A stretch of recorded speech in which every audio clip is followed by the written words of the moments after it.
Hello friend, সকলে কেমন আছেন? আশা করছি ভালোই আছেন। সকলকে গুড মর্নিং জানিয়ে আজকের ব্লগটা স্টার্ট করলাম। আবার কিন্তু একটা নিউ রেসিপি নিয়ে চলে এলাম। তো এখানে দেখতেই পাচ্ছেন একটা কলা পাতা প্যাকেটের মধ্যে জড়ানো, আর এই কলা পাতাটা আমি শপিং মল থেকে কিনে নিয়েছি। কলা পাতাটার দাম নিয়েছে 150, মানে 1 টাকা 50 পয়সার। এর মধ্যে আছে 2 পিস কলা পাতা বন্ধুরা, আর এটা অ্যাকচুয়ালি 75 টাকা কিলো, আর এখানে 150 দাম নিয়েছে। তো চলুন বন্ধুরা, আজকে আমি কলা পাতাটা যেহেতু দেখালাম, আর এই দেখুন ভেটকি মাছ। আজকে আমি ভেটকি মাছের পাতুরি বানাবো, আর তার জন্য আমি এখানে নিয়ে নিয়েছি ডালমগজ, 4 পিস কাজু, আর একটু আদা, একটু সাদা সর্ষে, আর একটু কালো সর্ষে।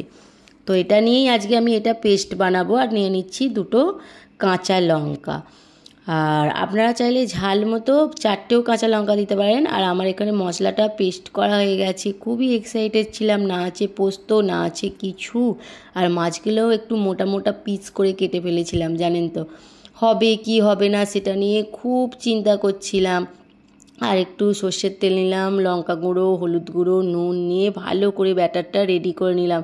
কিন্তু বন্ধুরা, এখনই কিন্তু ভেটকি মাছের পাতুরিটা বানালে হবে না। সবাই জানেন তো কোথায় বিয়ে বাড়ি যাচ্ছে, কোথায় কি করছে, বাড়িতে বাড়িতে ভেটকি মাছের পাতুরি বানাচ্ছে। আমারও তো একবার স্বাদ জাগে ভেটকি মাছের পাতুরি খেতে।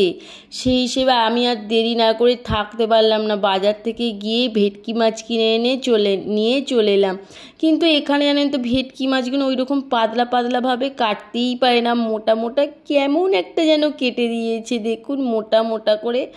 তাই এটা দিয়েই আজকে আমি ভেটকি মাছের পাতুরি বানাবো। কিন্তু ওর স্কিনটা তুলে দিয়ে ছালটা পরিষ্কার করে কিন্তু বেছে দিয়েছে, আর একটু মোটা মোটা ভাব হয়ে গেছে। আর আমি এখানে 5 পিস নিয়ে নিয়েছি। আর পোস্ত না হলে, সর্ষের ঝাঁঝ না হলে ভেটকি মাছ নাকি ভালো হয় না।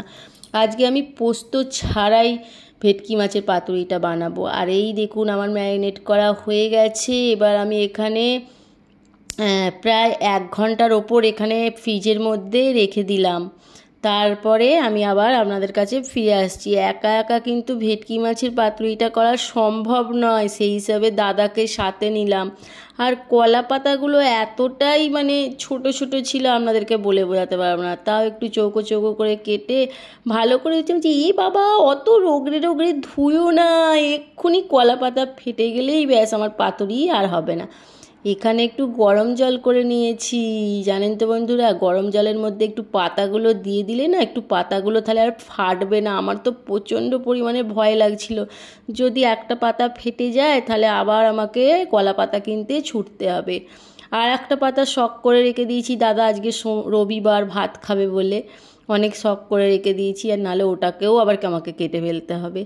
দুধ ছাই ভালো লাগে না, যত বলছি আস্তে আস্তে ভালো করে করো, যেন না একটা পাতাও যেন না কেটে যেন না যায়। ওই পাতা যদি কেটে যায় আমার ভেটকি মাছের পাতুরি খাওয়া গেল। আর এই দেখুন পাতাগুলো বেশ করে ধুয়ে নিয়েছি। আর এইখানে এবার আমি ভেটকি মাছটা বার করে নিচ্ছি ফ্রিজ থেকে। ভালোই হয়েছে, বেশ টাইট টাইট হয়ে গেছে, জমে গেছে ফ্রিজের মধ্যে। এবার কিন্তু ভেটকি মাছটা আমাদের করার পালা। কেমন হবে কি হবে জানি না। এখানে দেখুন দাদা সুতো রেডি করছে। আমি বলছিলাম যে এই সুতো দিয়ে হবে তো বাঁধা? বলছে বাঁধা হলেই তো হলো করেই যাচ্ছে। আর এই দেখুন ভেটকি মাছগুলো দাদাই এঁটে দিচ্ছে, বলছে তোমার দ্বারাই হবে না, আমি করে দিচ্ছি, দাঁড়াও তুমি চুপ করে বসো, আমি ভালো করে দেখো কত সুন্দর করে এঁটে দেবো। যে উল্টো পাল্টা যদি হয়ে যায় আজকে আমার ভেটকি মাছের পাতুরি খাওয়া গেল। আর এত মোটা মোটা করে পাতাগুলো দিচ্ছ, ওই মাছগুলো ভেতরে ভাজা হবে তো, বয়েল হবে তো, সেটাই কিন্তু আমার খুব চিন্তা হচ্ছিল। আর এই দেখুন হলুদ সুতো দিয়ে ভেটকি মাছের পাতুরির প্যাকেটটা করা হয়ে গেল, যেন মনে হচ্ছিল যে একটা পানির খিলি বাঁধা হলো। আর যে হবে তো সেটাই চিন্তা হচ্ছিল, কি হবে জানি না। এই দেখুন কি সুন্দরভাবে বেঁধে দিল, আর সব বাঁধা হয়ে গেছে। আর একটাই ভেটকি মাছের পেটি বড় ছিল। আর এবার ননস্টিক চাপিয়ে তেল দিয়ে দিলাম। তেল দিয়ে এবার হালকা লো ফ্লেমে করে দেবো গ্যাসটা, হাই ফ্লেমে রাখলে হবে না ভেটকি মাছ ভাজা। লো ফ্লেমে দিয়ে ভালো করে, আর দেখুন দিতে না দিতেই চরবার চরবার করে হাতের মধ্যে এমনভাবে ছিটকে যাচ্ছে কি বলবো, খুব রাগ হচ্ছিলো। আর এই দেখুন ভেটকি মাছের পাতুরি হয়ে গেছে। শুধু ভেটকি মাছের পাতুরি নয়, সঙ্গে শুকনো শুকনো পোলাও, আর আছে চিকেন কষা। আর আজকে এই পোলাও দিয়ে ভেটকি মাছের পাতুরি দিয়ে আর দাদাকে দিয়ে দিলাম এই দেখুন কলা পাতা। বন্ধুরা দেখতে পাচ্ছেন কত সরু কলা পাতা, আর এই কলা পাতার মধ্যেই খেতে হবে। আর এই দেখুন সব থেকে যেটা সেরা বড়, সেটাই আজকে দাদাকে দিয়ে দিলাম, আর আপনাদেরকে খুলে দেখাবে।